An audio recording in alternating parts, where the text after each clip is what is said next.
ये तस्वीर देखिए, ये बहुत ही दर्दनाक और भयानक तस्वीर है। मंच पर मोहन भागवत और महाराष्ट्र के सीएम देवेंद्र फडणवीस बैठे हैं और ये है धीरेन्द्र शास्त्री। ये शख्स कभी स्कूल कॉलेज नहीं गया, ये अंधविश्वास का व्यापारी है। ये लोगों की बीमारी, कैंसर, लकवा ठीक करने का दावा करता है। ये गरीब लोग, मजलूम लोग, लाचार और बेबस लोगों के दर्द का व्यापारी है। उनसे 10-10 रुपए, 20-20 रुपए लेकर ये मर्सिडीज पर चलता है और अब तो बाकायदा ये कैंसर का अस्पताल खोल रहा है। प्रधानमंत्री से अपना छोटा भाई कहते हैं।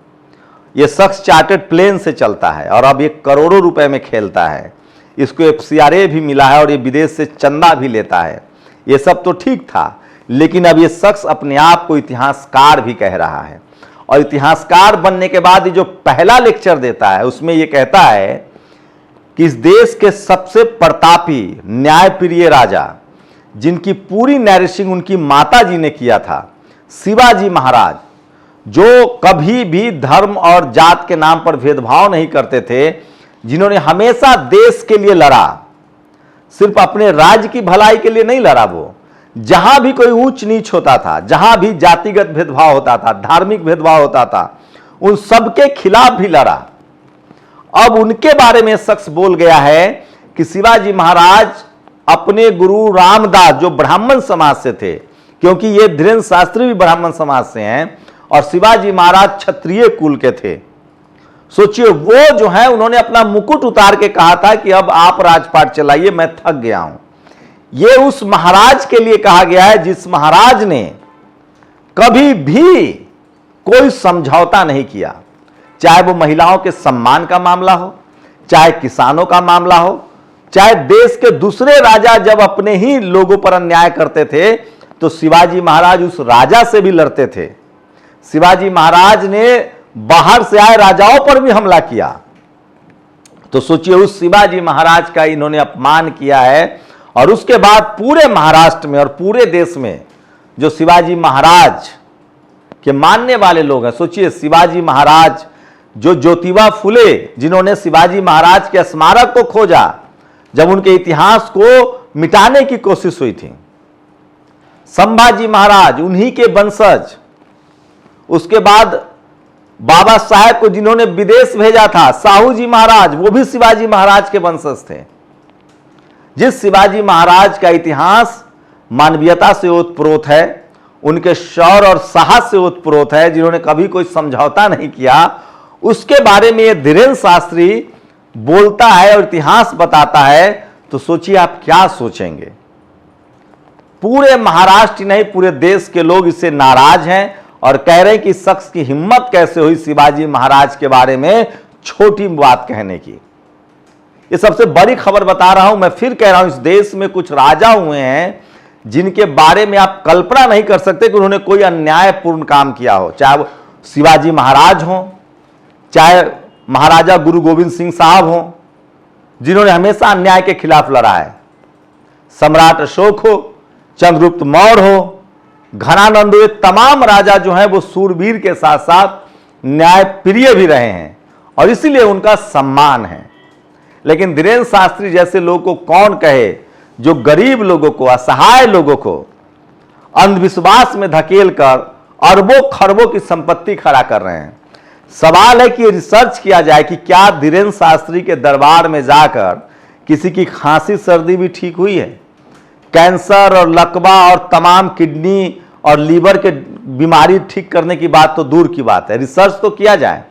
आपको भी लगता है कि क्या इस तरह के कथावाचक और बाबा जो हैं वो आस्था को अंधविश्वास में बदल रहे हैं? क्या इन बाबाओं के इलाज से कोई ठीक होगा तो एम्स बंद कर दीजिए, RML बंद कर दीजिए, आयुर्वेद बंद कर दीजिए। मुझे आयुर्वेद पर भी भरोसा है क्योंकि वो एक पुरानी पद्धति है हमारी, लेकिन क्या कोई बाबा पर्ची काट के किसी की बीमारी ठीक कर सकता है? मैं फिर कह रहा हूं, आस्था लोगों को सबल बनाता है।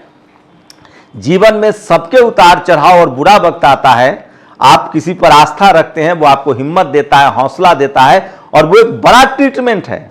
लेकिन गरीब, लाचार और बेबस लोगों से 10-10 रुपए, 100-100 रुपए, 200-200 रुपए वसूल कर एक साम्राज्य खड़ा करना, पता कीजिए कि क्या इन बाबा के उपचार से या आशीर्वाद से किसी के पास फॉर्च्यूनर मर्सिडीज आया है? क्या कोई धनवान हुआ है? नहीं। लेकिन ये धीरेन्द्र शास्त्री जैसे लोग महीनों महीनों में अरबों खरबों के संपत्ति के मालिक हुए हैं। तो क्यों ना माना जाए कि ये जो इतिहासकार बने हैं ये दरअसल अंधविश्वास बेच रहे हैं, पाखंड बेच रहे हैं और आस्था का व्यापार कर रहे हैं। ये बड़ा सवाल है। भारत में जिस धर्म की ये बात कर रहे हैं उस धर्म में लोग अपनी हड्डियां दान करते रहे हैं। लोगों ने महलों को छोड़ा है और मानव कल्याण के लिए जंगल का रास्ता अपनाया है। आप गुरु नानक साहब को देखिए, आप कबीर को देखिए, आप संत शिरोमणि रविदास महाराज को देखिए, आप भगवान बुद्ध को देखिए, भगवान महावीर को देखिए। ये तमाम जो संतों के संत हुए हैं, इन लोगों ने घर गृहस्थी त्याग कर मानव कल्याण के लिए काम किया है। लेकिन धीरेन्द्र शास्त्री क्या कर रहा है? दिन पर दिन ये शख्स जमीन, पहले लैंडलॉर्ड जमीन का बिजनेस, अब अस्पताल का बिजनेस, और ये अपने आप को संत कहता है। चलिए, समाज देख रहा है, धीरे धीरे समाज को सद्बुद्धि आएगी, मुझे ऐसी उम्मीद है। लेकिन कम से कम ऐसे लोग जो लोगों को पाखंड और अंधविश्वास में धकेल रहे हैं धर्म और आस्था के नाम पर, जो धर्म और आस्था का व्यापार कर रहे हैं, ऐसे लोग कम से कम शिवाजी महाराज, गुरु गोविंद सिंह महाराज जैसे राजाओं पर नहीं बोले तो बेहतर होगा। दूसरी बड़ी खबर बता रहा हूं अरविंद केजरीवाल का। अरविंद केजरीवाल ने कहा है कि मैं जो दिल्ली हाईकोर्ट की जो महामहिम जज हैं, जो मिलाड हैं, सोनकांता शर्मा, जहां लीकर केस वाला हाईकोर्ट लोअर कोर्ट से अरविंद केजरीवाल बरी हो गए हैं। अब हाईकोर्ट में मामला गया है, जांच एजेंसी सीबीआई गई है।